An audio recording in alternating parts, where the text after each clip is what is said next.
All right, everybody, how we doing tonight? I'm a little bit behind schedule. I have a very good friend of mine, Chris Stark, is in the green room. I have a green room now. That's what's that's funny.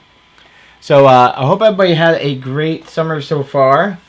It's been really cool. I was able to play Harley Rendezvous with Night Shift Blues Band. That was cool a couple weeks ago. Got some good photos. Thank you, Stephanie Bartik, as always, for the photos. You're amazing. Thank you. And cool stuff coming up. I got a lot of really cool stuff I want to talk about. But first, I have to bring my good friend Chris Stark. And this is the first time I'm using this feature with this program. I use Ecamm, and this is the first time using Ecamm interview. So hopefully this works. I think it's add. Let's go. Well, let's add. There he is. All right, now is the audio working? That's on the air. You're on the air. It's working. Oh my God. What do you know about that? Hey, look at that shirt. Look at that shirt. Hey, Chris Summers is on saying hi. So let's say, hey, Chris, how you guys doing? So I have Chris's. Once again, I'm surrounded by Chris's. That was also one of the funnier aspects of our Dreamcatcher events, Paul Gilbert Camp, but the number of Chris's. There was, yeah. It was full of Chris's. It's pick and tap, the shred. Okay, pick and tap. Oh yeah, all we have to do is start talking about cars. That's it. We'll start talking about cars, and we'll be like an NPR show, and that's all we'll have to do. This would be funny. That's a great idea, Mr. Summers. We could actually be like, what's that show when they would be like a really bad movie and people would be talking over it, like Mystery Space Theater. But what we're doing, we're just criticizing. We wouldn't criticize. We would say good things about anybody that we were criticizing. So we would not be music critics. We would be music encouragists. There we go. Right? We would like that. We would find something good. There is only one mic, though. There is only one. Costello, how you doing, buddy? Thank you so much for saying hi and joining tonight. Pleasure to jam with you, my friend. That was a lot of fun. Definitely met a lot of new friends. David Bender, how you doing, buddy? Thank you for stopping in and saying hi. Yeah, it was a really, really a cool event. We were talking before we were doing this today, and we were trying to figure out how could we really do it justice and talk about all the best things that happened at that camp. And I'm still struggling with the fact that the camp is over, because that really was the best Dreamcatcher camp ever. It really was good. It was hard to come to terms with coming back to reality. It was such a high, and then to come home from that was like, aw. Yeah. What? That was a week. And ironically, I start to stream off, and I didn't learn the lesson that I was told to learn, which is you must play louder. And and as I'm playing, I'm like, yep, I'm not loud enough. And I'm like, yeah, he's gonna tell me that again. So explaining that joke briefly, the first night of camp, Chris and I started playing up in the pub together, and my buddy's here. Say hi, buddy. Hey, hi. Yeah, he's climbing all over me now. That's what he does. So, by popular demand, Aiden has to climb all over me, and I have to just be okay with it. Yeah. That's what he does. Oh, David, you're way too nice to me, David. Thank you very much. I appreciate that. So we started playing all the time up in the clubs, and we found out the first night, actually, because of course I'm oblivious to most of these things. I love you. Oh, I love you. I was oblivious to some of these things, and one of the things I was oblivious to was the fact that Greg Howe and Tony McAlpine were watching us. When's the live stream? Are you doing the Yes, live we're doing the live stream. And Are we still live? rocking with. Yes, we are. No. Now, what would be shocking is if we weren't, and this is just a hologram. That would be shocking. And I would not know what to do next, because this was a lot of work just to get ready for this tonight. Yeah. And I've been changing everything around to try to make this better. I love my son. This is the best part about doing these streams is I don't know what he's going to do to me. And I don't know what my equipment's going to do, and I don't even know if I'll be able to tell a story. But anyway, so Tony McAlpine and Greg Howe were watching us that first night, and Greg was amazingly nice because it turns out that George Lynch was also in the back, which Chris and I didn't realize that, but he was in the back drinking mead with a bunch of fellows back there, which is typical for George Lynch, is exactly what George Lynch should be doing. And he was awesome. I mean, he was really, of all the things I learned at this camp, I loved George Lynch before I went to camp, and that did not change with this camp. Yeah. I was just more blown away by Eric Gales. I was blown away by Bumblefoot. I was blown away by Tony McAlpine on so many other levels other than just his musicianship. Oh, yeah, yeah. And Greg Howe, where do I start? He gave me the lesson I'm still trying to get 2 weeks later. I'm still trying to apply it. Oh, yeah. Yeah. And real brief for you musician guys out there. Key of C, so you do a 2-5-7 over a 2-5-1 chord 2-5-1. over C. So you're going to do D minor 7. You're going to do G dominant 7, and then you do C major 7, right? Those 3 chords. And Greg Howe goes, okay, start with A pentatonic minor, go to B flat pentatonic minor, and then go to B minor pentatonic. Yeah. On so many levels, it just shouldn't work. But the way he teaches it, you sound you sound smart. That was part of the thing that he was trying to show, how to apply some really advanced jam concepts, really advanced, like how to play smart and outside. It was amazing. And the breakfast surprise. That's right. Yeah, that's something else we can talk about. Yeah. So we were at the table with George Lynch, and he found a and he's like from a region of down south. Yes, he found something you don't want to find in your oatmeal. He definitely found that, and that was the way his day started. And he was great, but I think other people would have that happen and probably flip out, and he was really cool about that. I mean, he was not happy. Yeah. But I mean, not to make this family unsafe, he did say, "Hey, could you tell the waitstaff to stop jerking off into the oatmeal?"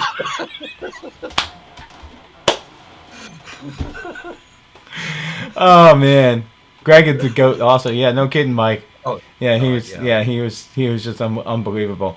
And but Dreamcatcher events, I can't say enough about them. They just put on the best camps. They're just amazing. This camp was also probably the best because it was so small. We got away with not the full, amount. Usually most of the camps are probably like 200 people. 150 to 200, yeah. Yeah, and this was 80. And yeah. I think it was a combination of just return from COVID. Europeans couldn't come, Australians couldn't come. So we didn't have we weren't necessarily as diverse as we've been.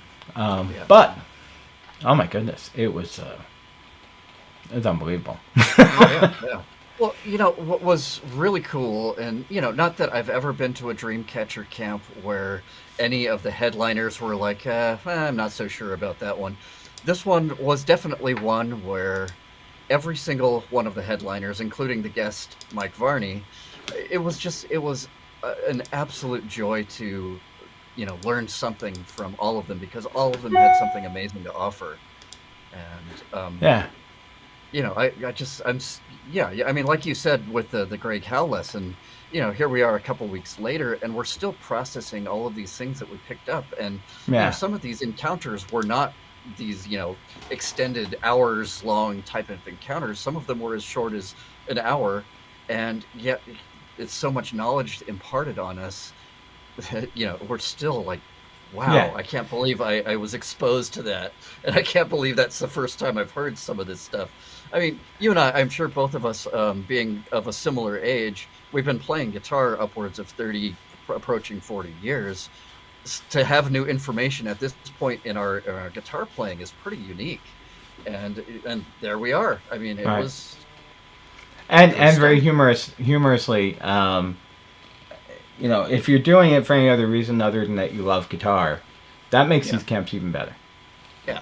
And there are plenty of guys who who are just starting. That's one thing that was really great about this camp was there were a lot of people who just started playing recently. I was with Doug Doppler, and he had a kid who's been playing.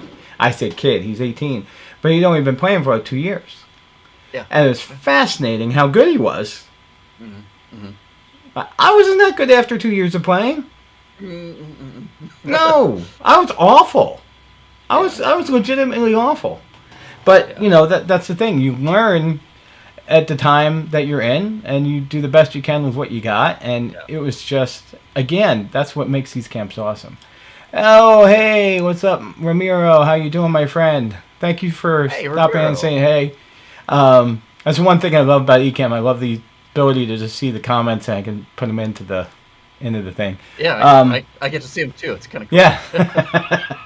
So anytime that there's stuff in there, it's always great. We Chris and I were talking. We were going to actually be doing a lesson with Andy Timmons this last week, and we had to reschedule it. But we were talking before that about doing tonight, and I was like, well, I just wanted to talk about Dreamcatcher because I can't. The both of us, we get there days early, and we help set up, and we do that not because they're paying us to do that, but we did, we just do that for every camp because we want the camp to be successful. Yeah. And usually any organization can only get, so many people to work and so many things going on, especially now with the economy that we're in. It's just to be able to help out and make sure it's a good camp. I mean, that's what we've been doing. And, Chris and I, we became friends at the second Vi camp. But, at the first Vi camp, I didn't want to leave my room.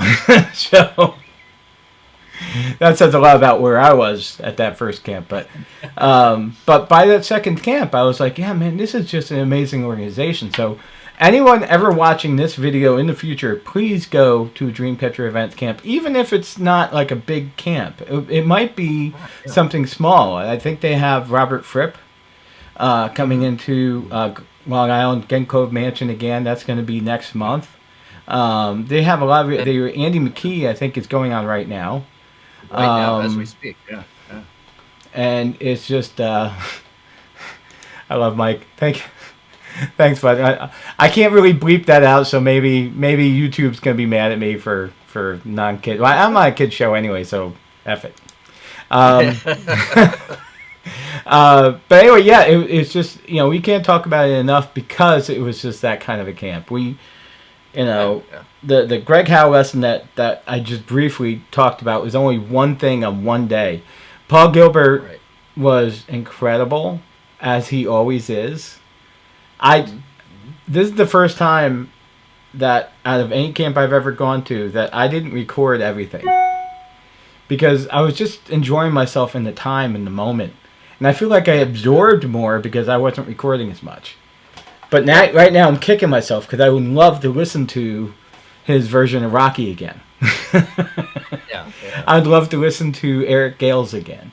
And I know that out there are many campers who were recording a lot of stuff. So to all those campers, please make sure to put your connections out together on that Paul Gilbert page.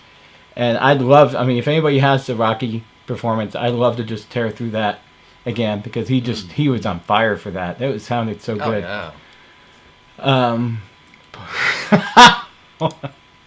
Paul Gilbert is like staring into the sun. 5 seconds. Not wrong. 5 seconds. That's all you get. That's a Brian Regan joke. I stared into the sun for 5 seconds. I got 5. I can't see anymore, but I got 5 seconds. God bless Brian Regan. You have much of it? Oh, you have much of it? Okay, that's cool, Mike. Yeah, so let's just try to figure out share a Dropbox and get some of these files shared. We don't share them publicly, but we can share them with each other. And that was one thing the Dreamcatcher was great about. And as far as I can tell, everybody's been really good about not just posting it right up to YouTube and saying, here's Paul Gilbert saying, you know, whatever he said. He was, right. And, you know, he was, I've been doing Paul Gilbert has a really great online school. It's Artist Works. I think they just merged with TrueFire too. So I think they're like, really? You know, these things are merging. I can't imagine how much money that is. That's got to be pretty good. Good work if you can get it. But yeah, so there's his Artist Work School is great. So I kind of knew how he taught.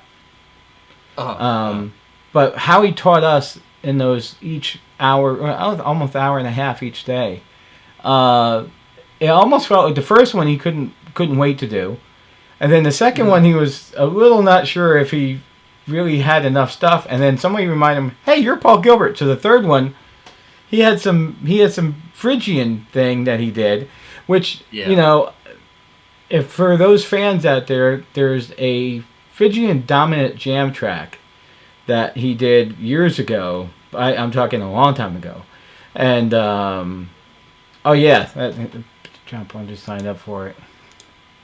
Yeah, it's a crazy amount of content for that. Yeah, there are so many great players too. Lisa X, there's so many great players who send him stuff that just watching her do stuff is really cool. And so there's always going to be somebody really cool that had good questions. I don't submit a lot of videos to him because frankly I get more out of watching how he teaches others because I'm still teaching. And you know, it's kind of like, well, if I really wanted him to know how horrible I am as far as how I feel about myself and my picking, I can send him a video a day. I can send him every single practice session I have. But look how dumb I was. You know, my wrist is totally backwards. And, but, you know, I don't know if you do that to him. Because he can't fix that. You can't. There's some things you can do on a video, and there's some things you can't fix, and he can't make you more confident. He can show you how to play better, though, and he's a great teacher. Yeah, absolutely. And so I think I mentioned it. So Chris and I went up and played up in the bar every night, and we played at all the jam rooms. Our good friend Roman, he set up one night where Mike, you and I were in that room for. I think that was the first night. I think that was Tuesday night, and it's just a couple guys playing guitar around the amp. That's Guitar Escape, man. That's what it's all about. You know, it's. I didn't know what was going to happen. I didn't know what was going to be around. You know, so it was a blast. He also can't make my hands 2 times bigger. Yeah, no, he's got some ridiculous sized hands. God. Yeah, he's got him and Steve Vai. Spiders. Yeah, him and Steve Vai have flaps. They don't have hands. They could probably fly. Yeah. They could probably fly if they went fast enough, which they can. So I'm not going to be surprised if they go flying around. I invaded your rooms. You were a wonderful guest in those rooms, Mike. It was like I said. It was. I think that's the thing with the Dreamcatcher camps that I want to stress is it's not about your level on the playground. It's not about. I did not hate you. First of all, there's no hating. I have no hate in my heart for anybody. That is the best part about those camps is everybody, regardless of where you're on the playground, will learn something. You know. Yeah. Some people are not honest with themselves, and I think I heard about somebody throwing their guitar, but I didn't see it. I don't know if anybody knows more about that. But they played with Paul, and they weren't as incredible as they thought they were going to be. But you never are. But that's one of those things that you don't know until you do it. Right. And it's like, you got to cut yourself some slack. You are a human guitar player, and you're going up to play with Paul Gilbert, who's literally one of the best in the universe in all history of time. Yeah, exactly. There are no play as well as Paul.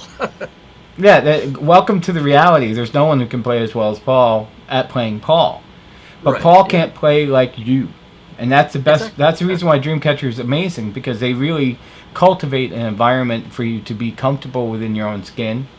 Yeah, yeah. And I think, my buddy Chris here, we're kind of the same thing. I mean, if it was about who could play something or play something else, we wouldn't be doing this stuff together. Right. Yeah. Yeah. I mean, I can promote my stuff. Sure, that's what I have this stream for. Sure, okay, here's my CD. Blah blah blah. Big deal.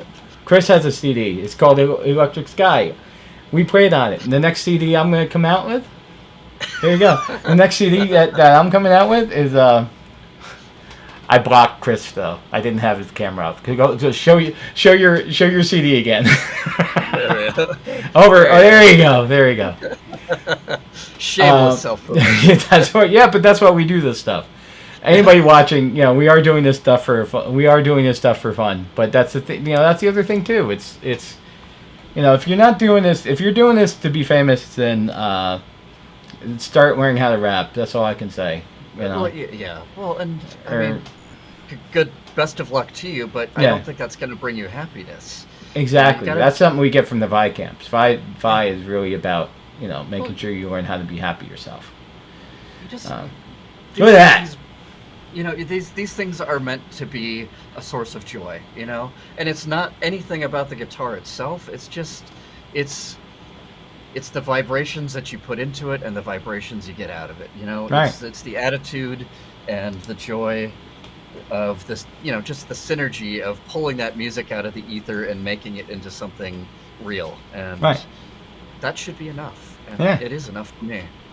And as Mike says, Chris is badass. That is true. Well, thank you. And Guy said, well said. So, yeah, thanks, Guy. Yeah, it's true. Well, listen, again, the whole reason why we do this, and I don't know if it's going out this way, but right now I'm starting to experience a time delay again on my computer. Yeah, I'm seeing looks like about a 5 to 8 second delay between what I'm seeing and what I'm hearing. So.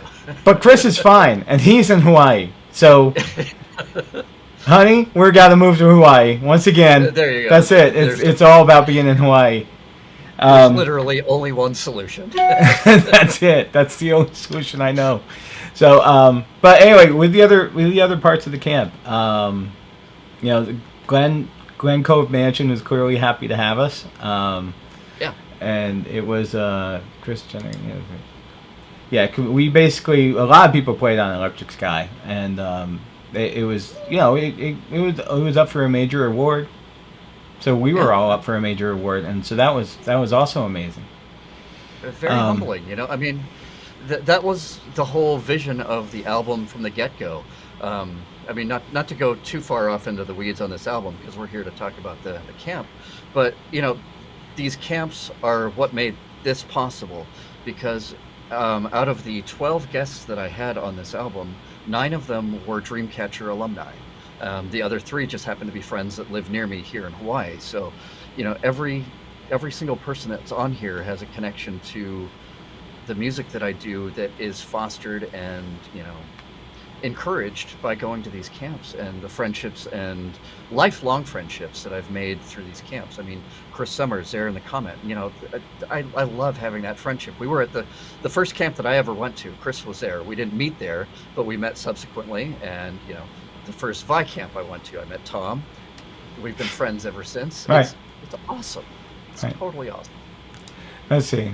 You can't escape the speed of light unless you're a Paul Gilbert. Well, I doubt even Paul Gilbert would agree to that, Mike, because honestly, Paul was one of the most humble people I've ever met, and kind.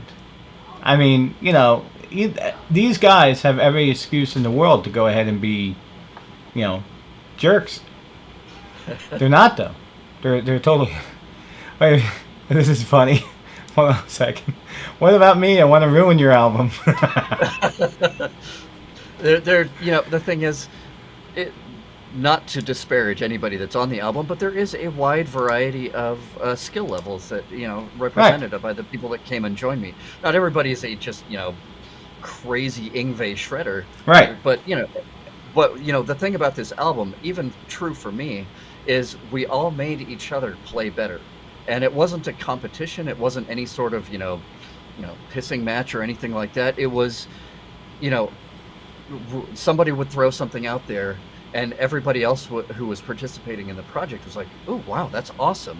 And it would call them to play their best for the track, and everybody unanimously commented that participating on the project ended up bringing out their playing to a level that they didn't even know they could do. So, I definitely plan to do another collaborative project just like this one. And, anybody, I did not exclude anybody who wanted to join me. So if, Michael, if you're available when I do my next one, you are absolutely invited to be a part of it. So I'll keep everybody posted. I posted mostly in the Vi Academy one when we did Electric Sky, because that's the camp that we had all just gone to. But, I would be happy to post in the Paul Gilbert group and the Vi Academy group and even the G4 group, because now I've been to all of those. Right. And the other really super awesome part about Chris is that when he gave Joe Satriani and Steve Vai his CD, right then the sky opened up. That was pretty impressive. Electric Sky. Electric Sky. That's why we were like, oh my God, that was really crazy. But so that being said, I can't thank Dreamcatcher enough. Thank you, Danny Heaps. Thank you, Billy Halting. Thank you, Chris Cisneros. Thank you, Amanda. Absolutely. I'm sorry, I didn't get Amanda's last name. And Diego. And thank you guys so much for an incredible camp this year. Really, that was awesome. I obviously have a problem. I think it's safe to say I'm addicted. I'm totally addicted. I'm totally addicted to these camps, and I'm going to the John Petrucci camp. I'm flying out on Monday, which I'm really excited about, but I'm really kind of nervous because this is a whole nother experience. So I know, because all the different fans, you're gonna have a different experience. But I really enjoyed this last Paul Gilbert camp. The comments from Mike Varney, the comments from everyone, and I got in a zone. Steve Vai often talks about getting in an ultra zone, and where you don't feel like there's anything in the way. You can play whatever you want. And I got in a zone, and my buddy Chris is with me, and he's like, I'm playing rhythm guitar with you with that, and Paul Gilbert's drummer is playing drums. And there was nothing anything I wanted to play. And Tony McAlpine's advice to me was, you must play louder. I was loud enough that night. Yes. I was definitely making a point to be loud enough for that one. And that's going to be a highlight of my life, not just of a camp. When am I going to have that again? But Billy Ray's from Seattle. Chris is in Hawaii. How often can we get a chance to play together? And then how often can you actually just make music together that's really memorable? There were a lot of great players, a lot of great people playing back and forth, and there's guys that it was unbelievable. It was unbelievable. Trey was there. Trey played. I was happy I got to play Superstition with him. And the whole thing fell apart except for us playing rhythm, and that was really cool too. So there wasn't anything bad out of all that. It could have been, sometimes things can go south when you do these kinds of things, and other times, if you're there with the right energy, you're gonna make something really good happen. And that's the other thing about that camp. Most people, except for Mike, all had good energy. No, okay. But, Mike, I'm kidding. I'm kidding you. Yeah, that's it. We can all play far beyond our level when the feeling is there. That's true. See, you understand absolutely. So, yeah. Billy Ray is very cool. Billy Ray, very humorously, I will call this out. I bought some of Billy Ray's tracks, and and Billy, I think there might be a little bit too much. What is it? A little bit too much butter in those brownies you're making? Because there's no way that was 82 BPM, but that's fine. I'm not going to tell. I'm not slagging the guy. It sounds amazing. It sounds really, really good. But it's not 82 BPM. That was 65. That was 82. And that's also fine. Because Chris helped me out. I literally thought I was losing my mind. I'm like, he says it's 82. My computer's this is not lining up. What am I missing? I literally, started having an existential crisis, and I was going to have to go back to Christ. I was going to have to go to church. I go, Jesus, really, what's going on? And he was going to look at me and Right. goes, Jesus is just going to say, Tom, you're white, you have no rhythm. So don't forget, the jerk with, the whole jerk with the toes. Remember, that's you. Okay, that's you. You like polka music, remember, when you were a kid? So that you are the jerk. Deal with it. Let's see. On fire, burn. Yeah, no, like I said, Mike. You know what? I nothing but love for you, brother. It was all good, really. That was one of the aspects of these camps too. If you can't take a little jabbing. Yeah. So David's right. You say the best guitar players don't realize how good they are. Absolutely, that's absolutely true. George Lynch, to me, he was. I don't know, as a listener, as someone who is listening to how he plays, he was musically intimidated by Eric Gales. Yeah. For no reason. He's George Lynch. He does what he does, and no one can do that. Yeah. But Eric Gales was just summoning the spirit of Jimi Hendrix directly into his fingers. Oh, yeah. And there's no doubt that Eric Gales has that connection. There's just no doubt. And it's a great thing to listen to. It's a great thing to experience. And he is just a joy of a person. Yeah. He was just overjoyed at what he can do. He's a fantastic storyteller in addition to just a terrifyingly good guitar player. And he just terrifying. So the fact that he's playing a normal standard Strat. right-handed guitar this way. What? Doesn't make sense. I have a very good friend of mine, Ronnie DiStio. I encourage anyone to go ahead and check him out. Ronnie DiStio. He's in Nashville. He's one of the best singers I've ever heard. Tremendous talent. And he does the same goddamn thing. Really? Wow. He plays the same way. I go, what, do you just play that way just to make me upset at you? I want to play with you, but I can't watch you play because it's wrong. Well, it's like trying to jam with a fretless bass player. Yeah, and that's when you go, hey, the key's E flat. And they go, ooh! You go ahead and make it... you make them have to work even harder. This is going to be an A flat, Mr. Fretless bass player. Yeah. Let's check your intonation, pal. Right. But I know really good fretless bass players, and they're not laughing at me right now. So they'll be laughing because they know me. They know I'm just teasing. But whoever he, let's see, Eric Gales is the madman. Let's see, Michael McGee. I'm trying to. He had the idea to invite Eric Gales with Ingenious. Yeah, I think Paul. I think again there was a nice connection because I believe Mike Varney had discovered Eric Gales. Yeah. I believe. No, Jocko has no problem. Jocko has no problem in all time. He's like sitting right. A flat. What do you think Juan Rule stays in? Yeah, so that's all black market is. That's most of Weather Reports is always in a flat key. Almost. And Jocko goes, I prefer flat keys. I'm not. You know what? I don't even know where. I better get out of this. Yeah. Before I say something, I'm really gonna regret. I don't want to say anything else. Jocko's great. Fretless bass is great. Everybody, peace and love. Peace and love. Actually, speaking of fretless bass, I actually do own a fretless bass, but my intonation is so sketchy that I actually just had my friend Jeremiah take it and cut fret slots into the fingerboard.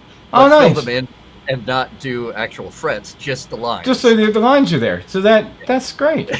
Like training wheels. But I'm pretty sure that most times, like when it is fretless, unless you're Bumblebee or unless you're Bumblefoot.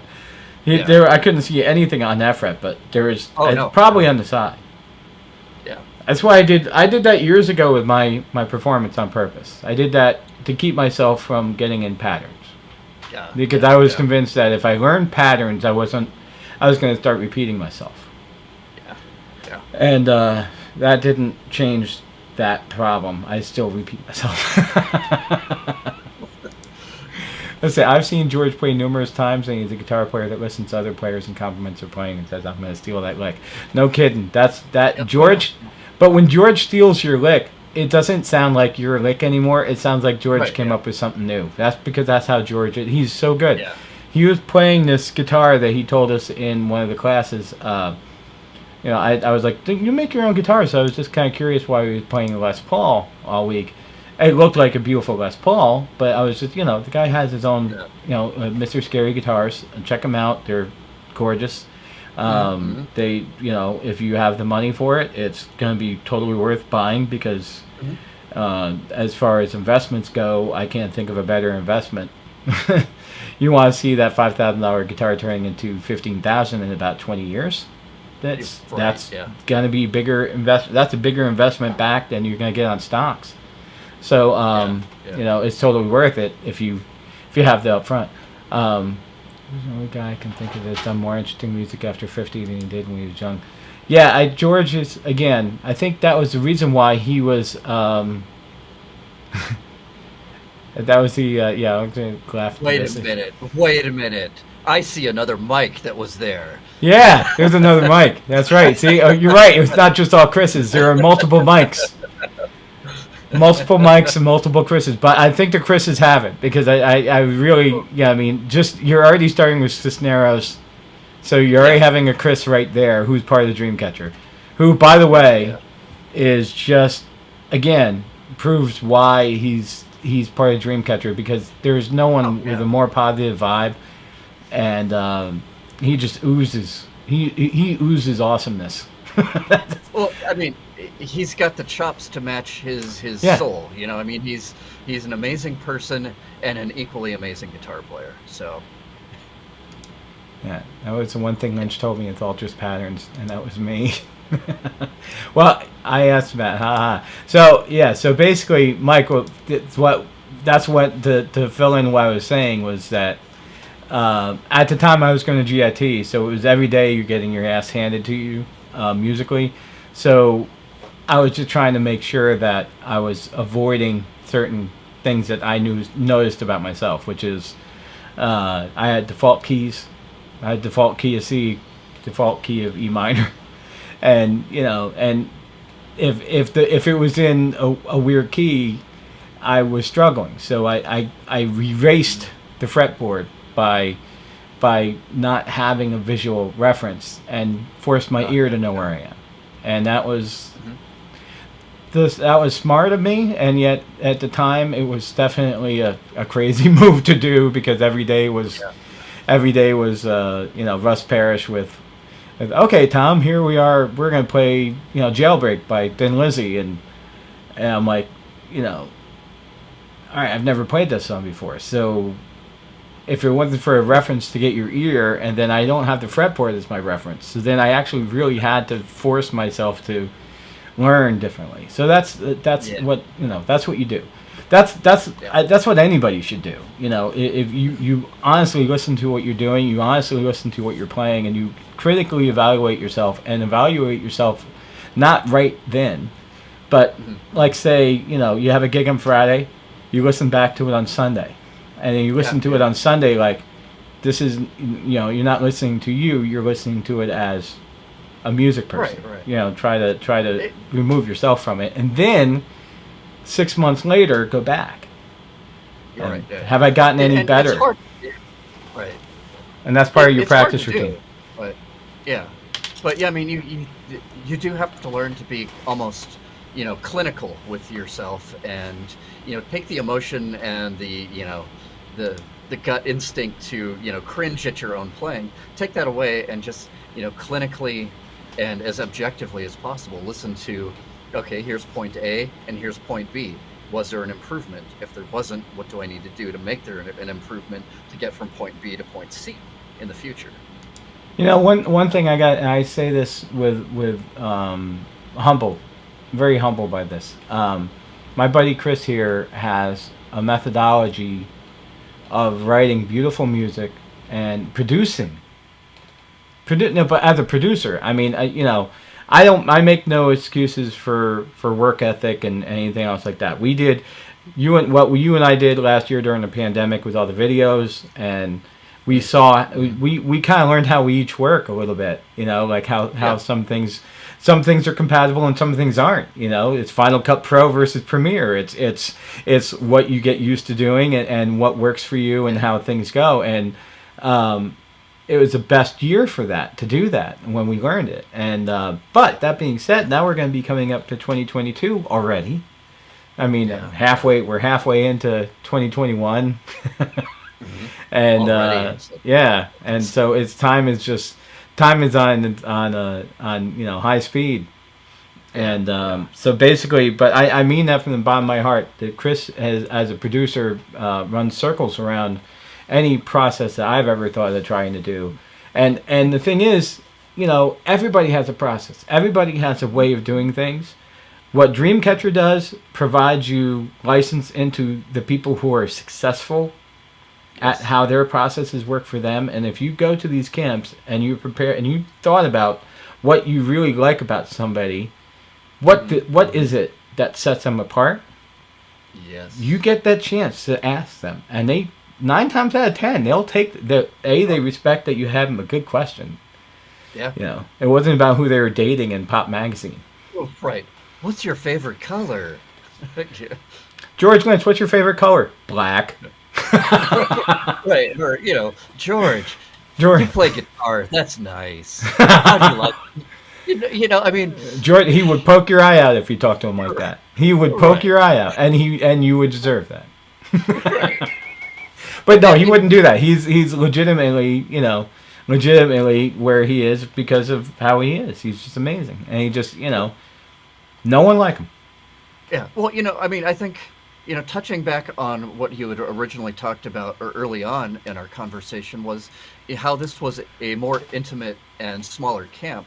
And, I think one of the things that helped to, it helped all of us as campers see firsthand that George Lynch, Tony McAlpine, Eric Gales, Bumblefoot, Paul Gilbert, Greg Howe. These Greg Howe. These guys are just guys. These guys are they're just guitar like players. us. Yeah, they're guitar players. Really freaking good guitar players, but they live life just like we do. They don't like pubic hair in their oatmeal like we don't. They're like anybody. Right. They're just regular guys, and if you interact with them as you would anybody else, they respond just like anybody else because they're human. And I think our culture kind of promotes this celebrity fetish kind of mentality, and it that's, I think, what drives a wedge between folks like you and I and folks like these headliners that were at this camp. But this camp helped bridge that divide a lot and help humanize these people and helped us to see them as just the regular people that they are. This is great.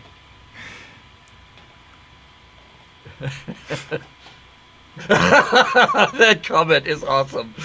I offered Lynch my Les Paul knob after I saw he was missing his. He said, "Nah, I don't trust a man who wants to share his knob." Yeah, that's really good, Mike. That's really, and Mike, thanks so much for joining us tonight on this. This has been really cool. I didn't know, when Chris and I were talking the other day, it's like I didn't know how long we were going to be chatting about any of this stuff. This is what we love to do. It's just natural for us to take I've been trying to get a streaming thing going, so I've had more technical issues than I care to admit to, and but you have to get through it. You have to work through them and get it. I mean, somehow over the last year I've gotten enough subscribers on YouTube that I know I have to do this now. They expect Aiden to climb on my back. They expect music. They expect some music. So I was thinking I was going to be playing some music, and because of you, Mike, I don't have to tonight. Now we're just doing a conversation, and this is great. Because honestly, I got to be packing my stuff for camp.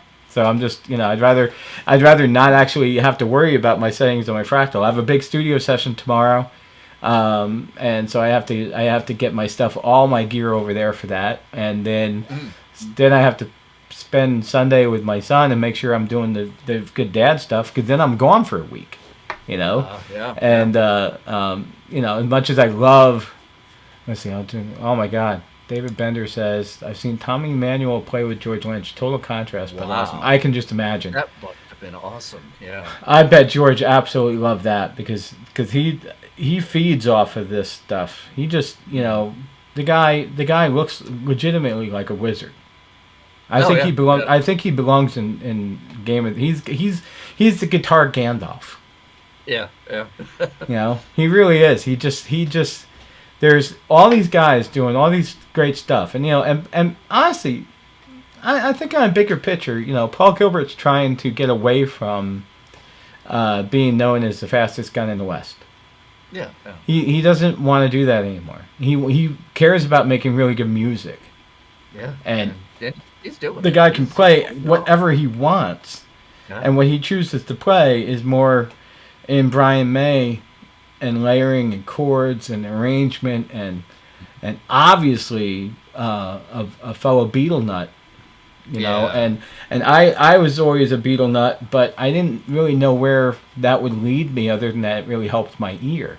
But if you listen to Paul Gilbert and you listen to some Beatles, you're hearing how the arrangements work. And Beach Boys. Paul is probably definitely also a Beach Boys person. Early stuff too. But every single guy was like that. Every single Paul Gilbert already went there. Yeah, Paul Gilbert already went there, exactly. So, but that's what also makes him great is that he had no problem going there anytime. Scarified, he started with that. And well, Henry, how are you doing, buddy? Nice to see our friend Henry. I'm sorry you said hi, then we didn't acknowledge you. I'm sorry, my friend. Hope you guys are safe in England. I hope everything is. I know you guys are having issues with the variant out there. Yeah. I'm not talking about the Loki show. I'm talking about our pestilence. I saw a great comment today. Was maybe we should retire the phrase "avoid it like the plague" because clearly we don't know how to do that. Sad. Yeah, that's sad, but it's true. It's like one of those crazy things. I had a friend of mine telling me, "Oh, you gotta be gentle to these guys. The guy lost, and they're feeling like people were picking on him." Yeah. Yep. That's all I'm gonna say about that. So that's all I'm going to say about that. But most importantly, I'm going to say is that the Paul Gilbert camp. Who's that? What happened? Raphael. Oh, our good friend. So good to see you, Raphael. That was awesome. I'm so glad you did. Tell us in the comments what your favorite part of the camp was. Oh, Mr. Burke, my friend Dave. How you doing, brother? That would actually be really cool. Anybody who's watching who went to the camp, we'd love to hear what you had as a highlight, and we'll share ours as well. That's what I mean. And that's the funny thing. This is all we were going to do was just kind of talk. I figured that since Chris and I were sharing a room, we would be sick of each other after a few minutes. But that's never happened. We wind up always having a good time with like everybody who comes in, especially Raphael. How you doing, brother? How's the studio going? Thank you so much for sharing so many of your photos too. Raphael was taking pictures of us playing with Paul and then sending it right to us. So that's awesome. that was another weird thing. Did you notice that, Chris? It was so many. I can't even say that. So Dos peosos están aquí. Okay. I think Raphael got to do the backing for Greg Howe. That's cool. I didn't know that. That's awesome. We were trying to do. Actually, my friend Dave and I are sharing a guitar now. We actually have something to share. He was very kind and sent me the quarter that I would need for this guy. In the mail, he sends me a 71 quarter. which is Oh, what you have to sweet. put on the bridge, which are, I can testify, they are very hard to find. Yeah. I literally was looking for one for 6 months, casually every time I would get change, and just kind of look at it, what quarter. And then my wife asked me one day, "What are you doing?" And I just told her, "I'm looking for a 1971 D quarter." And I guess that means it was printed in Denver, Oh, or in the mint in Denver, and that's that specifies out. But Dave sent me. Here you go. That's what David sent me. So thank you, my friend. That really was unexpected. that's cool. And again, Dreamcatcher camps right there. Bang. Just Yeah. Dave and I met at one of the Vi camps, and I send him pics. He sends me all sorts of gift wars. That's what we're in the middle. Dave and I are in the middle of gift wars. So when I find something that he'd like that, then I have to get it and send it. I owe him something really good for this. What was really funny was we sold my car to go to the camp. No, but we sold one of the cars that we had, and because it was 8 years old and it was time to get a new one. The day I'm literally driving it up to the dealer, and I look down as I open the door and get out of the car. They actually give it away to the dealer, and 1971 quarter sitting right there by the seat. That's awesome. So I was just like, can I get rid of maybe I shouldn't get rid of the car, because I mean that's just, I don't know how to deal with that. No. Like what was the universe telling me right there? That and this is right before in the mail. Then a few days later, Yeah. Dave sends it to me. So I'm just like, okay, well, good. So I have two of them. Oh, man. Now, if anybody knows how to Raphael. go ahead and put, a quarter in a guitar, that's I don't have that tool. I don't know how to do that. Yeah. It's amazing. Studio is in That's progress. that's actually really sad news there, Raphael. I'm sorry to hear that. That's a real bummer. Focus on oh man, dude, that's awful. I'm so sorry, my friend. That's got to be heavy. I hate it when I hear the losses that are going on out there. This is like no time in human history have we had to deal with this really this long. Yeah. It's a bummer. I know they talk about 1918 and 1919, but it was pretty much Yeah. Well, we're not we're like kind of this. pushing. Yeah. Yeah, we're gonna go blowing right past it. So, as I sit there and nervously itch things and look like, oh, who's next? Right. Okay. Well, to change the mood back to Yes, sorry. So here, tell you what. I'll tell you one of my highlights, because I mean it's hard to narrow it down to one because It is.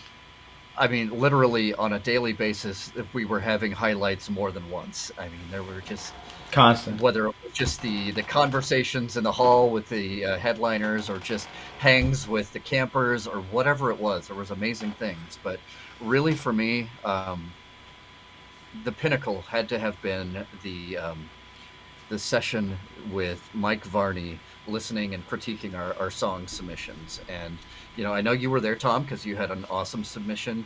Raphael was there, awesome submission. Here's the cold hard facts.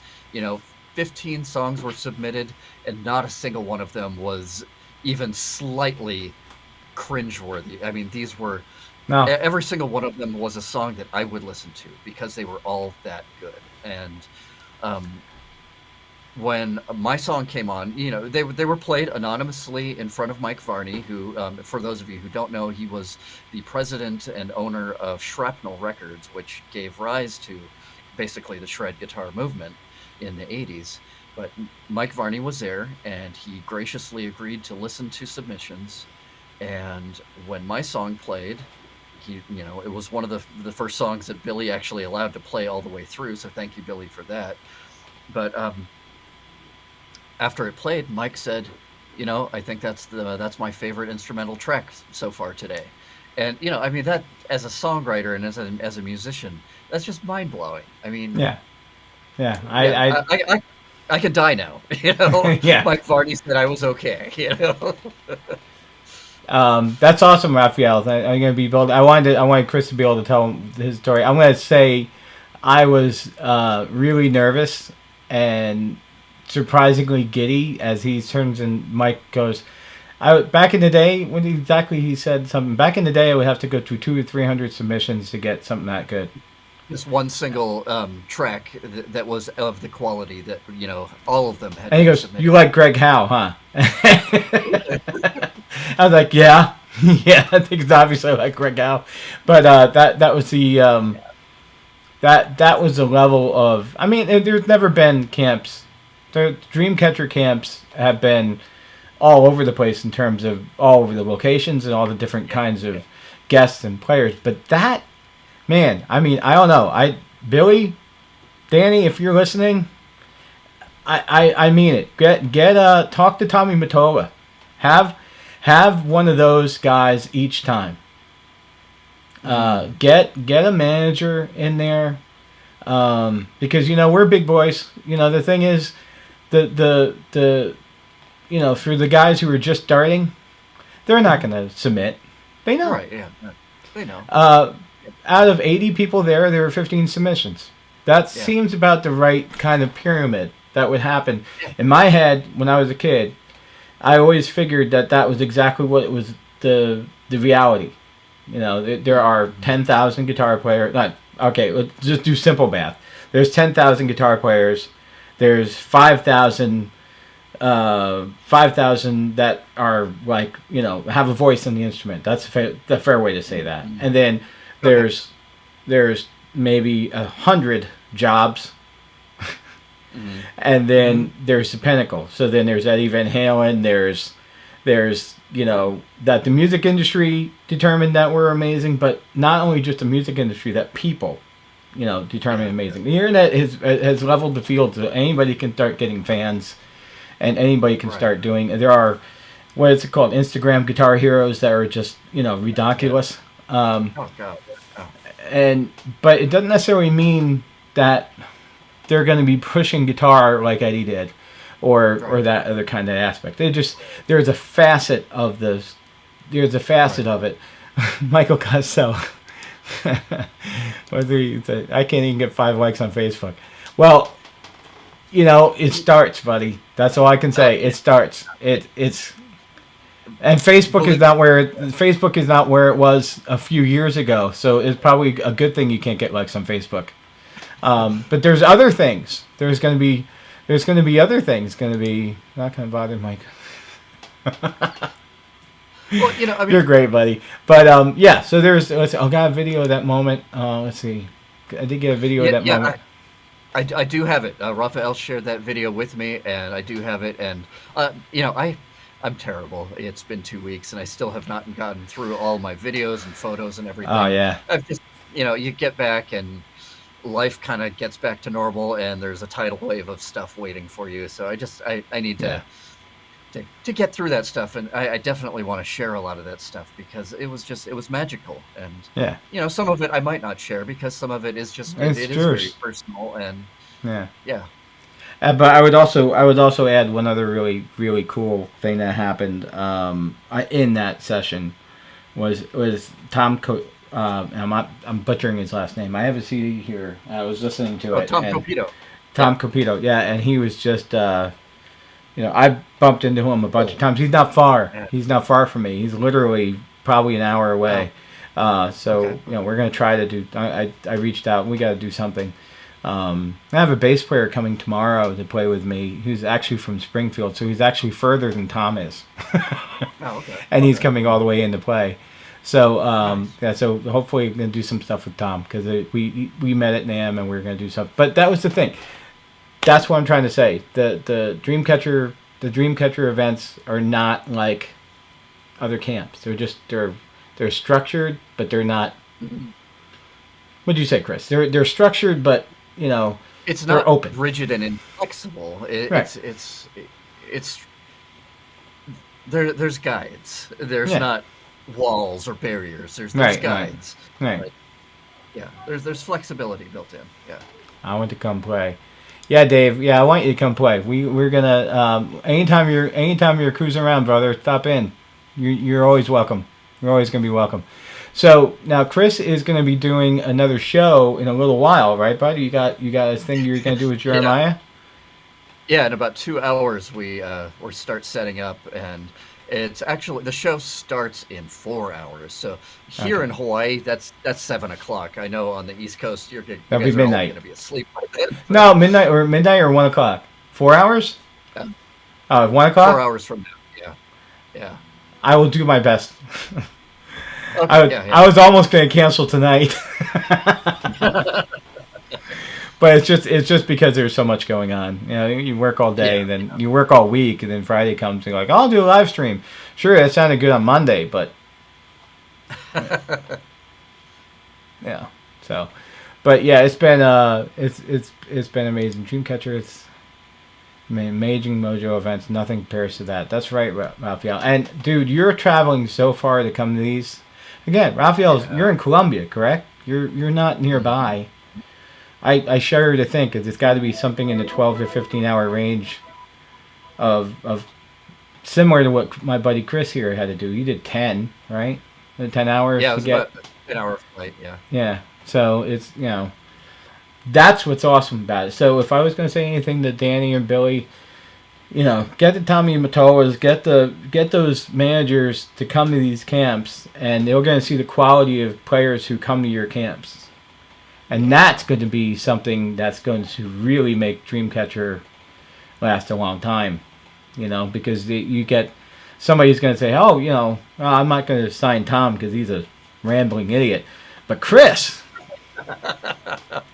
this guy's a producer, this guy's a multi-level genius who does, keys and everything. And, he can do, he writes the most gorgeous music. So Yeah. that Tom guy, he's like doing rock and roll. He even thinks he can sing. Ugh.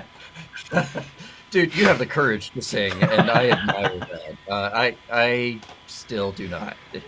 Yeah, I've the one thing I'm happy about is I took the time this last pandemic year and really just worked on it, and I did get better. I do have a measure in progress, and shameless plug, not necessarily shameless plug, but a plug nonetheless, and that is basically, and I preach it every time, but basically this is true.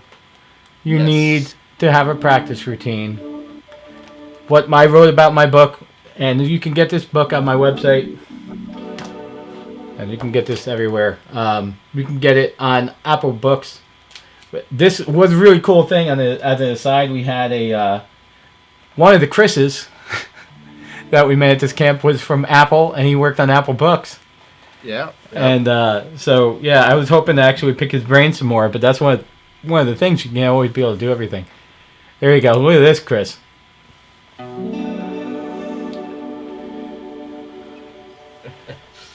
So yeah, I'm anybody who's hearing my little noodling here. This is playing through my Boss GT1000 core, and it's plugged directly into the mixer. That's where my vocal mic is also plugged into. So this is just straight out of the unit. There's just nothing else but this Boss GT1000. It is a cool little device. I was happy to listen to you get that and have that in the room, even just that one day of being able to jam a little bit. And now, never get to brag.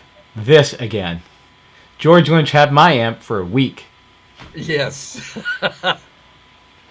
and that was amazing. That was just and he was super cool about it. He was just he actually, I was like, I go to see him actually in his class, and he's using it for class too. Yeah. Which I didn't expect, but that was also, again, it's just the level of coolness from the dude. He just, he was using my little Yamaha amp, and those things are great. Oh those yeah. things, those things are great for that. I didn't even, how embarrassing it is. I've never plugged in the USB and made a single edit. Right out of the box, I just kept them as is. Oh, you can do that? Yeah. Oops. Well, I mean, it's awesome as is. You don't need to go Yeah. any deeper. Yeah, you don't have to go deeper, but if you want to, you can. So. Yeah. One of the I was definitely planning on doing that. Now I did get the cable. I've got a Boss Katana when Chris got that, and I did plug that into the USB and thoroughly confused myself. And now there's no way anyone's ever hearing that amp not soon anyway. I think I crossed it. There's all these ways now. I've been using Fractal, and Fractal is a beast to learn, and Boss Katana is not. But that's the problem when you have something that was really hard to learn, and then the boss is like, yeah, but then my mind just automatically goes to, but what about? I got the but what about problem, as demonstrated by this charming boy climbing all over me again. I'm back again. You're back. Get it? Because I'm on your back. Do you get it? Because I'm on your back and I'm actually back. Yes, you're back and you're on my back. Get it? You understand double entendre. What? What? But anyway, yeah, so Fractal was easy, bro. I thought of coming back in the live stream. You are coming back in the live stream. I am. You are back in the live stream. So. Another time. But I was one of those things with he's back for the attack. That's right, he's back for the attack. I like that. Love how it sounds. You love how the Fractal sounds just a little too much tweaking for me. He's Yeah, no back kidding. for the I'm with attack. you. I'm with you, Raphael. It's definitely a lot of tweaking. But I've also found you have to have the brazenness to actually really just apply it too. You have to, you have to go play it out, and really, to be honest with you, when you're going to be spending that much money on a device, it better be as good as you heard it. Yeah. And as I'm listening to Devin play it and what he was doing with it, and Chris and I both idolized Andy Timmons, so we're both of that mind that you need an amp and pedals, and then Andy Timmons' hands and his soul. Right. So there's no way to really do that, but there's that's the sound that we could basically go, yeah, no, if I can get that sound, I'll be great. I'll play that forever. And Exactly. I think it's funny. You turn around and get different things from the Fractal. No. Bonk. Drop guitars on the floor.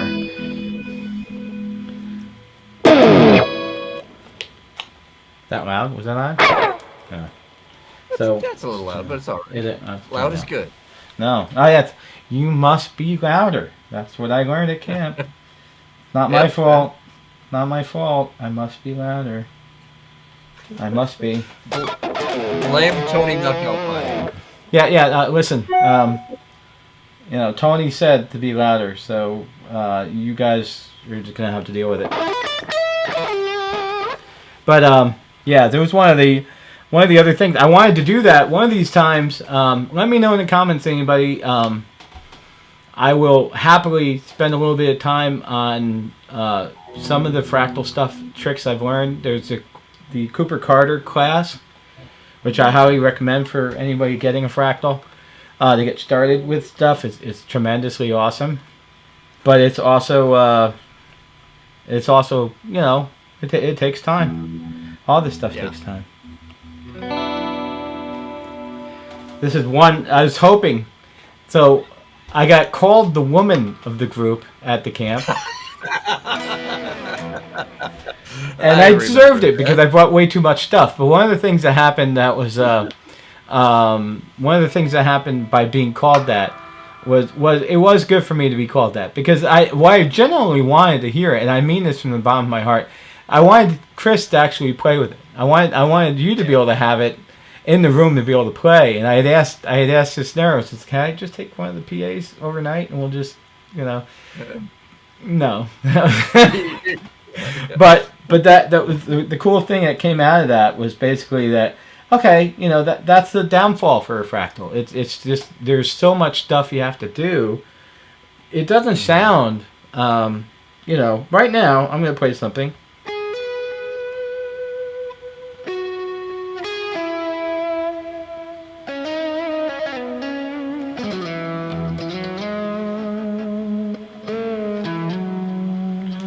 And that's my closest Andy approximation, that I can make at this level of playing. I think it needs to be a little louder. Ha! There it is.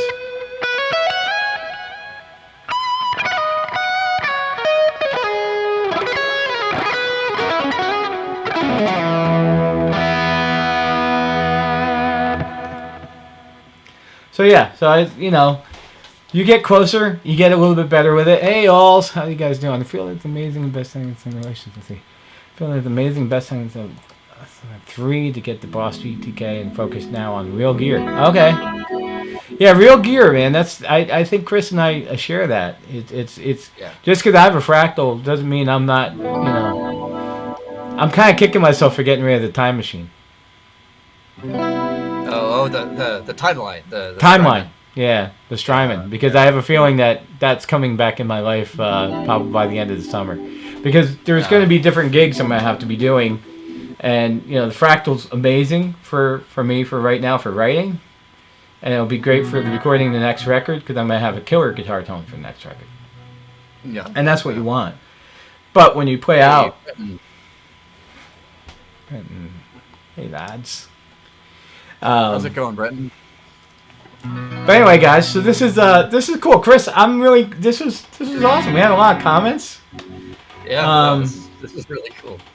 This is fun. I want to do this. I want to do this regularly. I want to figure out a time that we're gonna do this. I'm not gonna put you on the spot. You're gonna let me know what's gonna work for you. Friday nights are probably a little bit busy, but I'd like to find something fun. This is good. If you guys think this is cool, talking guitar shop a little bit, hanging out. We're just going to be singing the praises of Dreamcatcher all the time. Well, speaking of Dreamcatcher, what's really cool is, seeing all the comments. Most of the folks in the comments are folks that we've met at the camps, and it's a nice way to kind of relive some of these memories because the worst thing about these camps is that they end.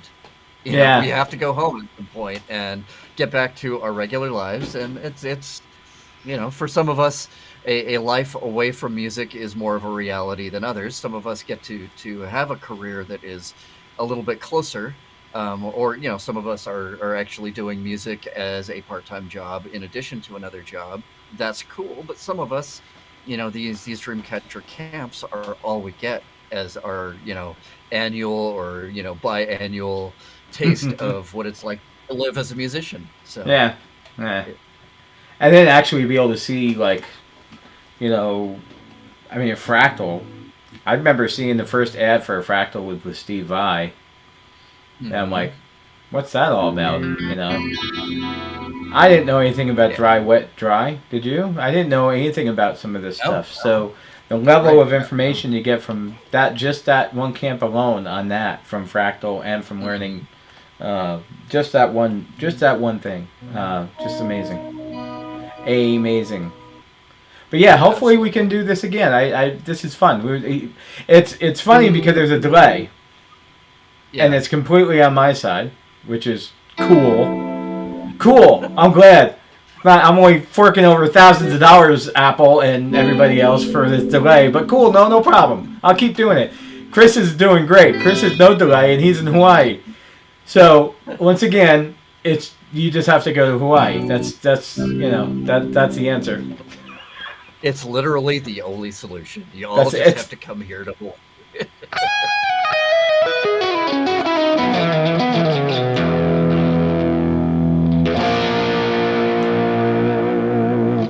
Now, the trick is you can only go to Hawaii by walking across the water. And that's quite a walk. That's a bit of the walk. It's a little bit,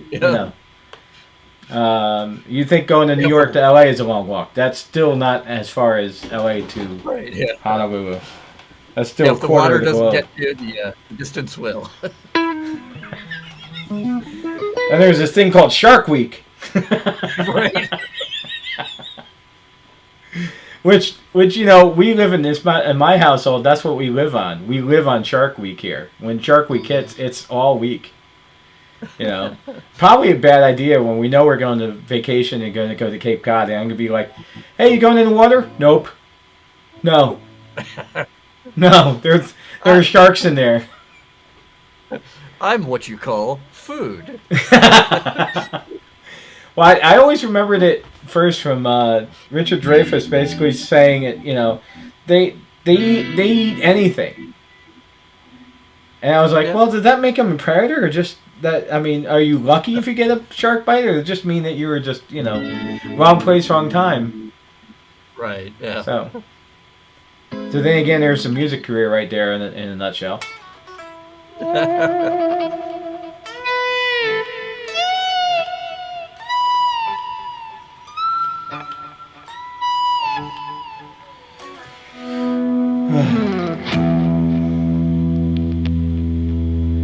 And this patch, I was going to say one other thing about Fractal is that this patch is a wrecked FAS patch that I got from Colin Gailey on YouTube, and it was a really good.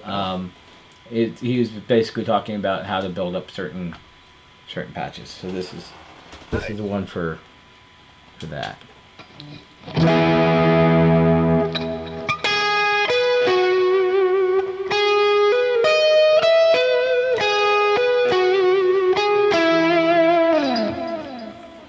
So it's a good patch. It sounds good. So with that, we've been going for a bit, man. It's been an hour and 15 or so. Yeah. So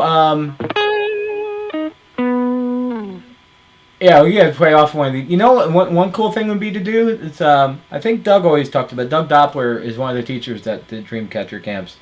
He also has a GTR show that he does on Saturdays at noon PST. He's a monster. Amazing player and just incredible teacher as well. Oh yeah, and for sure. I would not be streaming yet if it weren't for a lot of the stuff that him and Andrew Bonica and everybody else was helping make it happen. Yeah.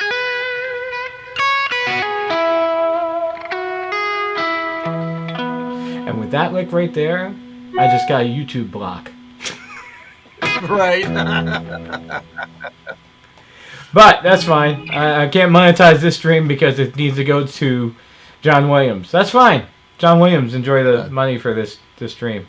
Right. That's fine. That's what I need money for. So anyway, so what we're gonna do is we're gonna hang out and watch Chris Stark at 1 EST. And that will continue our live streaming adventures for the day. But I want to thank you. I want to thank you again, Chris, for not only being the coolest roommate with these Dreamcatcher camps, not only being the coolest friend, not only letting me play on your tracks, not only being just incredibly the most polite person. I've yet to meet anyone more polite than you. And I mean, I'm from New York, so it's not that hard for me to meet nicer people. most of my friends would not really ever be able to be half as polite as you were from day one. And these are good dear friends who I love a lot. But I mean it from the bottom of my heart. Thank you so much for sharing this stream and talking about Dreamcatcher tonight. I hope with some of the comment. Yeah, there you go, Chris Summers. I love you, man. Yeah, there it is. But it's true. Love you too, Chris. Stay safe. I hope you are safe in California. I'm going to be flying out on Monday, but I'm only going to Anaheim. No car. Actually flying to San Diego. Oh, jeez. That flying to San Diego and then driving up to that's normal. Anaheim. That was scary. It's fine. You didn't do anything wrong. I thought that was not normal. Yeah, I don't want you doing that, though. No climbing right now. Not when the seat's back. Okay. But, yeah. Secret Labs is like saying, yes, it's okay for your weight, but then you add the weight of your child and your guitar and everything else. I don't know really how that works. So. But once again, Chris, thank you so much for everything. And I hope we can do this. I would like to do this once a month, that we could just ramble out and we'll just share these threads. We'll preach to Dreamcatcher love. Yeah, we get other guys to share. Mike Costello, thank you for being a wonderful guest as well, and Raphael and everybody else who said hi. I know I saw Henry out there for a moment, and he said hi. Then we didn't really find out what else was going on in England. But David Bender, thank you. And I mentioned Raphael. That's Chris Summers, of course. But yeah, man, it's awesome. And we're going to do this again. We'll probably try to schedule it up and let everybody know when we're going to do it. So. Yeah, no, sounds good. And, you know, it's been really cool to see all the comments. And, you know, the stream that I'm doing coming up in a couple of hours, it's actually not me. It's going to be here in my studio, but it's going to be the genius creator of this gorgeous guitar. This is the guitar that I did bring to the Paul Gilbert camp. This is my Tiger Love Chiron custom guitar, and this was built especially for me. This was guitar number 3 out of the Tiger Love company. So I picked that sucker up again. Yeah, I gave you the full screen to show that thing off. Oh, and, cool. Yeah. Let's see, try and not catch the light too much, but yeah, it's an absolutely stunningly gorgeous blue. The sound is second to none. The playability is just amazing. You know, I was probably bordering on obnoxious when I was at camp, because anybody that I walked by that commented about my guitar, I was shoving it in their hands and telling them to play it. Because, right. You know, I really just I believe in this company, and the gentleman who created this guitar is a great friend and a wonderful musician, wonderful person, wonderful member of the community here, and he's doing a great thing by creating guitars that are made from Hawaiian sourced hardwoods. So, and it's all sustainable, and you know, all that, you know, environmentally conscious kind of stuff too. So very cool. And he's going to be doing basically just an interview on the company that he's created. We're really just, you know, less than a year old here, and so he's really just getting launched right now. And so far the response has been wonderful, and he deserves every last bit of it. And I'm really happy to be able to help by providing my studio as a place for him to do his live interview. That's awesome. That's awesome. And I definitely, if I can't watch at 1, I know it will be on your channel, and I promise I will watch it then. I'm going to try my best to do that. Yeah. I'll link it up and hook it up. Watch it on your own time. Definitely check it out. Jeremiah is a wonderful human being and very entertaining to watch. He's just he's a ball of energy and just a big heart full of love and wonderful artisan as well. So. And a monster musician as well. Oh, right? Absolutely. You said that. I think you said that. I'm just adding it. Yeah, he's a monster. He's really good. Yeah. Built on Pain. Was that the Made in Pain? Made in Pain. Thank you, Made in Pain. Yeah. Well, with that being said, thank you for wearing my shirt. Oh, of course. Yes. I know to wear the uniform. As I move, as I move onto a new computer, I realize all the things I had before on my streams. I have the banner things going, and I have all this other stuff. Yeah, all that's on the other computer, so that I don't even have a way to put that stuff in yet. Because I thought I'd have time, and you know, you don't. You never do. I have time to do this, but that doesn't count as time that I need for other things. Right. That is free time. No, this is not funny free how time. we do that. funny how that works. But I would consider other things. I would consider other things I get to do. And Lucifer just showed up. Okay, so that's the other thing I have to do. I have to finish watching Lucifer. My mother. Here, I'll do that again in case anybody. Right there. I can move this over my face like that. Okay. So, what do you think of that, Chris? I don't see anything different. I don't see anything. Yeah. Okay. Well, all right. So that's right there. My mother has been asking me to watch Lucifer, and it's her favorite television show. And as Chris knows, my mother is a saint and one of the nicest people on the planet. So as soon as she tells me with a straight face that her favorite show is Lucifer, I had to double check that there weren't like there weren't like meds breaking, or there wasn't like something she forgot. I was like. What's going on? Because I knew I watched that show briefly and said, okay, whatever. But then I had ice cream with her tonight. We went and had our dessert, and I realized that she loves Lucifer because I'm basically, to her, my comments tend to be kind of like what he does in his show. So I'm like, oh, so I have to watch this. Now I've watched 2 seasons of it. Almost, well, a season and a half. So I have to. That's my plan for a little bit. If I watch 3 shows tonight, if I watch 3 episodes tonight, that should be over, and then I'll be watching you and Jeremiah. Nice. Okay. So make sure everybody hang out and keep enjoying the interwebs, and then check out my buddy Chris and Jeremiah. Tell Jeremiah he's great, and look forward to seeing him at NAMM when they have a booth there. Sounds good. Not going to be doing it 22. The plan is for 2023 is the plan for Tiger Love awesome. at NAMM. Yeah, that's going to be awesome. That's going to be good. That's probably a plan for me too, but I can't put my app out. I got other things I got to figure out if I'm going to do another booth. Yeah. But I might just go.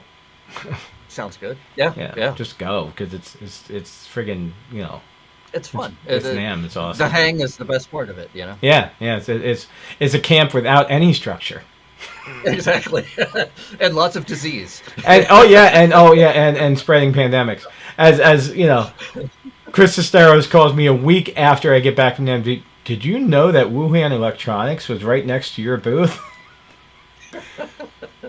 No, I didn't know that, but I didn't know that my brother Catalino made sure that there were hand sanitizers on every corner of our desk, and we were constantly using them because we were meeting people, and they're just trying to stay. Yep. We knew about Namthrax, so we didn't want to get whatever that was.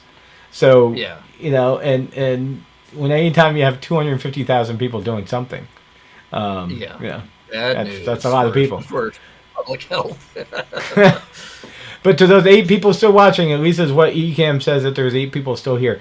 Thank you very much for watching. Please leave us comments and let us know what you think. If it's, we love doing this kind of thing. This has been, for Chris and I, just hanging out and catching up is like what we would be doing anyway. So we'll have to do this after 5 o'clock one of these times for me, so I can have a beer on hand with me. Yeah, exactly. This would be a great thing to great time to crack one open and share a beer with you all. Done. I'll do that anyway, even though it was at 5 o'clock for your time. I logged off 8 times to make you feel I've logged in 8. Guitar player humor. There's nothing like it. There's nothing like guitar player humor.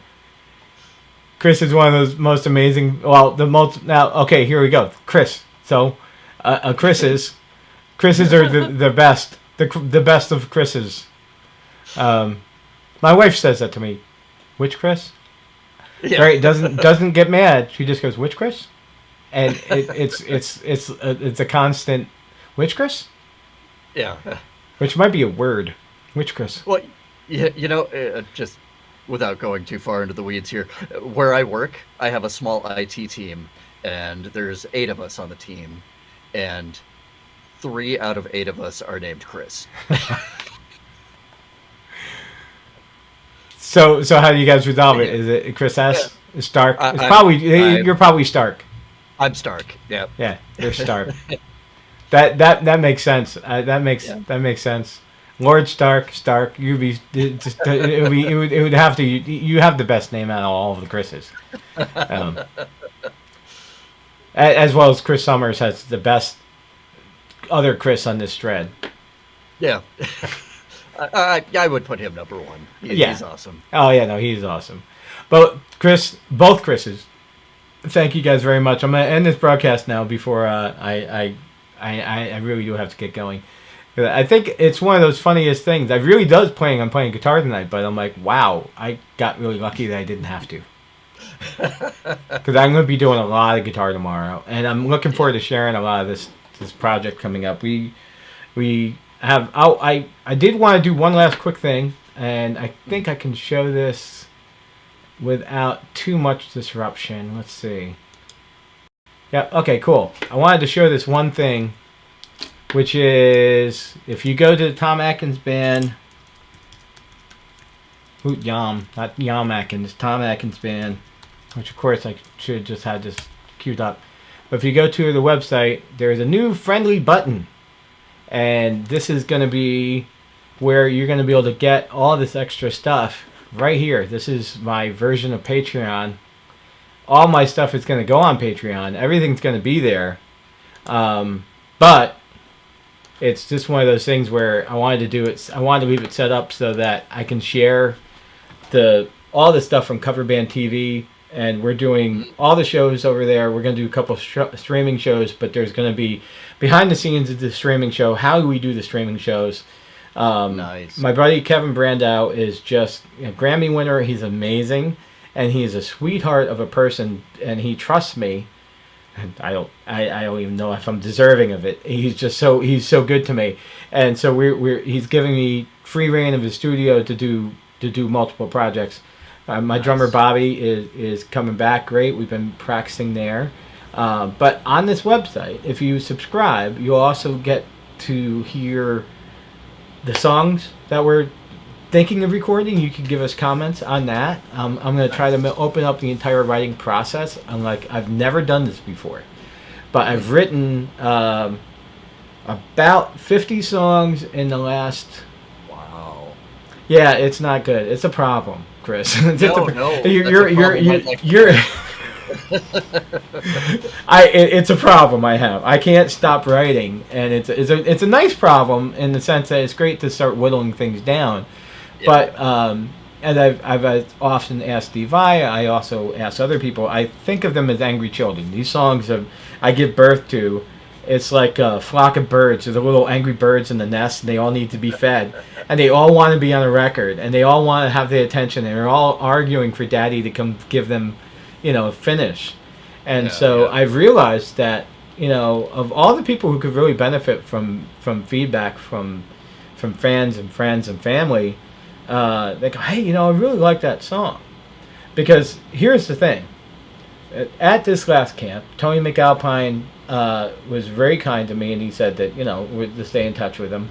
And so I plan on actually opening up the project to having some amazing guests who've already said that they would be happy to contribute. So fantastic. I have to get all these 50 songs in a place that I can go, okay, get some feedback on it. And so, not much money. I mean, Steve Vai does $5 on Patreon. I'm doing like $5 for mine. And it's just, it's just not a lot of money. So hopefully it'll be something that people will be interested in. And, you're going to be contributing to the thing. You're going to get the credits. You're going to be on the seat. You're going to get your name involved on everything. Right. And it's also kind of similar to how I've learned from my friend Chris Stark here how to manage a project. Because one of the things that was amazing with Electric Sky was all the people that we had in. And that was incredible. But then the next year we started doing that with video. If you want to see someone being organized, I'll never forget the size of that spreadsheet that you put together with how making sure everyone had the right amount of time. Yeah. And it was 20 guitar players, right? It was. Was that for Steve? That was for Steve Vai, right? It was. I believe it. Or was it was either Satriani. Steve or Joe Satriani, and Yeah. the thing is, it wasn't even out of any sort of fear of people getting butt hurt about not having enough time. I wanted from the outset to have a very fair experience and have everybody have the same amount of screen time, just so that everybody could feel really good about this project and their contribution to it. So yeah, it's kind of what I do on in my non-music life. I Right. do a lot of project management. I'm so being the most polite and considerate man in the world, and I mean that, man. I've never met anybody like you. You're just amazing. Wow. So thank That's you, thank you for doing this with me tonight. Thank you for our shameless plugs. Make sure to be checking out you in a few hours with Jeremiah. Yeah. And once again, now that I see how this interview stuff goes with Ecamm, props to Ecamm. It's really easy. It works great. Chris looks fantastic. Hint, Ecamm. Let's make sure the respondent computer doesn't go so slow. But this isn't your fault. This is clearly I'm doing something wrong, and I know I'm doing something. There's always something I'm doing wrong. So I've accepted that. I take that fate kindly. And so anybody wants to know what else is going to be going on, John Petrucci Camp, there'll be tons of stuff coming out from me for that. But this website thing at TomAtkinsBand.com, starting it up. If you guys are interested in contributing to how the next record's going to be done, I'm kind of opening it up for anybody's feedback. You'll be able to hear songs that are done before they're done. Like you're hearing raw ideas. You're going to be hearing different. Last night I dropped my one string down to C. Wow. And it was a lot of fun because you drop D tuning it always sounds good. There's nothing wrong with drop D tuning, but when you take your mind and you drop in another note, a lot of weird riffs started happening, and me and Bobby were both like, "This is kind of cool. This is a different sound," and it was a Fender with Eric Johnson straps through a pickup. Eric Johnson pickups in a Fender Strat going through a 5150. It just had a really cool tone to it. So, as much as I love my Fractal, there's never going to be the replacement of an amp in a room, no matter what you simulate. I'm going to simulate that on my Fractal, but I'm going to probably record it with an amp in the room. And I know that. That's. But that's what makes the Fractal really great, because then I might just use the Fractal for effects after. You have the flexibility to get both. So, so it was really a lot of fun, and that's what's going to be happening for the month of August. Going to start this. It's going to be a limited time thing. I'm going to take it off probably by my birthday, by November, and then I'm just going to be feeding content to those people who are feeding me. And there'll still be stuff coming out. I'll still be putting stuff up on Patreon. I do have a Patreon page which I haven't done anything with, but that's what's going to be cool, is that the people I'm doing with here on the website will be part of my Patreon, and then that will be how people get in that way. Nice. I think I figured that out on my own. I want to get credit for something, Chris. I think I figured that one out on my own. Get people involved before you go on the Patreon, so then other people on Patreon see you doing other stuff with more people, so it feeds the engine. There you go. And this is just marketing 101 for most people, but for me, Stone Knives and Bearskins and Max, that's pretty much me. I'm right there with you, brother. I can't wait to hear what you got coming up too, my friend. It's gonna be good. I can't wait either. Did you figure out what you're going to be doing? You got any announcements tonight or no? Oh, actually, I can kind of plug the current project that I'm working on. I have this older album here. Let's see. So this is my album Juxtaposition, and there you go. There's 14 songs on this album, and I really like the songs on this album, but the recording did not age well, in my opinion. It's not bad. It's definitely a solid good, but I want it to be great. And so what I've taken advantage of in this whole pandemic thing is the time to sit in my studio and refine my skills as an engineer and a producer. And so what I've done is I've actually re-recorded every last note of this album. And I have 3 songs left to do, and actually it's probably closer to 2 songs because I've got partial completion on the remaining 3. Brand new recordings, brand new techniques. All the mixing is brand new. I threw out everything and started from scratch.